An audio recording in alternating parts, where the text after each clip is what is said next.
The European Union is living a defining moment. The sense of urgency is upon us.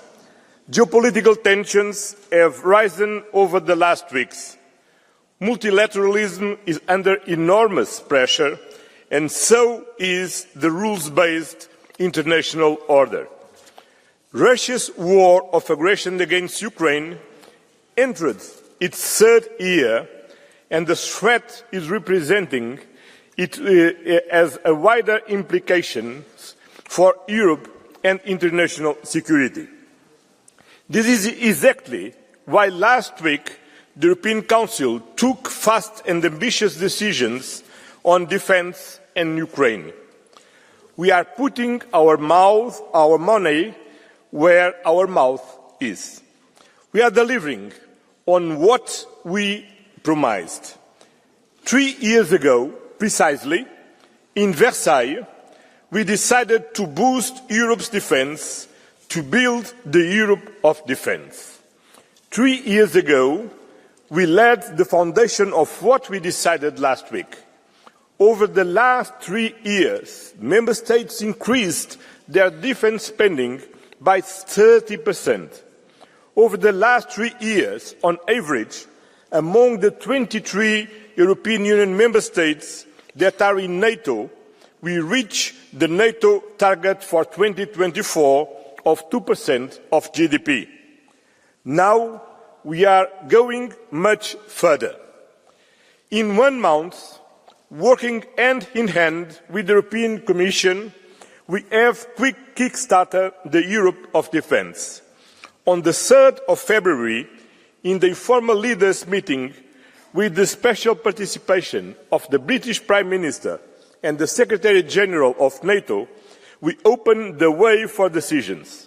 Last week, the Commission anticipated some of its proposals on defence financing, which were the basis for European Council decisions.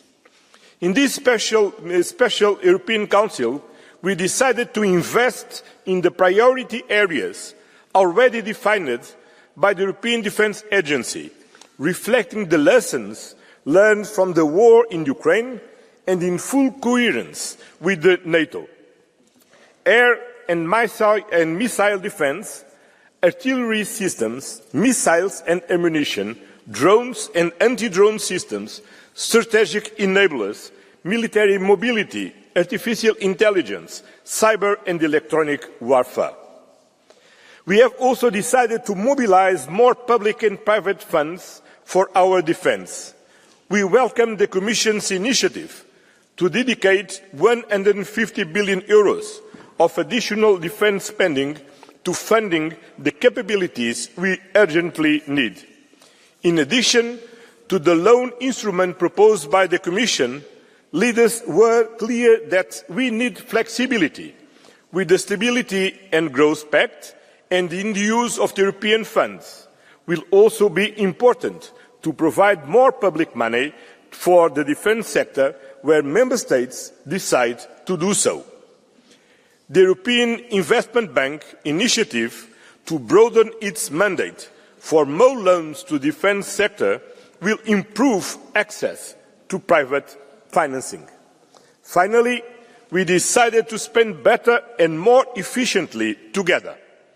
With joint procurement, ensuring standardisation and simplifying permitting and reporting requirements. Our focus is clear. Next week, the Commission and the High Representative will present the White Paper on Defence, and the European Council will continue to take work forward to build our deterrence, to strengthen the security of our continent.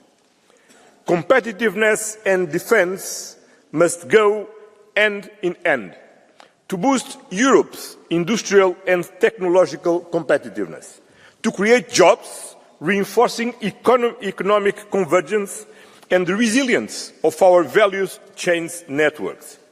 It is the right way to make the European Union stronger. It is the right way to protect our citizens and our social model. Mesdames et Messieurs, les efforts que nous Ladies and gentlemen, the efforts that we are making to spend more in favour of European defence will benefit Ukraine too. The security of Ukraine and that of Europe cannot be dissociated. The main guarantee of security that we can provide is to strengthen the capability that Ukraine has to defend itself and to build up a credible defence which is robust in Europe. Last week, we also tasked the Council to work quickly on new initiatives intended to respond to the urgent needs faced by Ukraine in terms of military and defence. At the same time, we are prepared to support Ukraine when it decides to start negotiations in order to achieve a lasting, just peace. We are encouraging partners to support Ukraine. On Friday, I organised a video conference with the President of the European Commission and the High Representative with NATO partners such as the United States, Canada, Turkey, Norway and Iceland. The Extraordinary Council meeting had just ended and our friends reacted very positively when it came to our decisions and how quickly we had taken them. Our common interest and commitment strengthened our cooperation once again. We have to keep up the pace.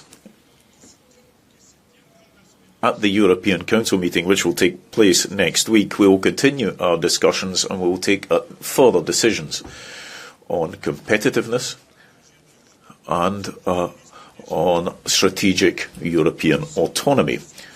We are all very much aware of the need to catch up when it comes to innovation, productivity and investment. Re-establishing European competitiveness should be the first amongst our priorities. This is an essential issue and will be one which will be addressed at the next European Council meeting. And I will come back to speak to you to tell you what was discussed. Senhores deputados, hoje não é apenas o terceiro aniversário da Declaração de Versailles. Well, ladies and gentlemen, 3 years since the Versailles Declaration and 50 years since the first council meeting in 1975. So since I assumed this particular position, we've seen numerous developments. A Europe of defense and prosperity is going to be part of this mandate, integral. These are two linked issues, and it's absolutely clear that strengthening the role of Europe in the world is a strategic choice that has to be made, because in the present context, we have to really strengthen those ties that we have with third countries, those alliances, trade agreements, anything that's associated with development worldwide as well. But at the same time, we see ourselves having to confront serious global challenges. We are a dependable partner, and many countries throughout the world want to work with us together at all levels. 100 days later, we find ourselves in a point where we have to cooperate effectively on all fronts. Thank you very much, Roberta, and thank all of you. Thank you, Ursula, as well. The European institutions, the member states, have to be more united than ever for a strong European Union. In order to move forward, we have to trust ourselves, have confidence. We need more unity as well under these particular geopolitical circumstances. We are seeing situations developing very quickly, but we will be stronger, we will be more robust for peace, prosperity, welfare in Ukraine and in Europe. Thank you very much. President Costa.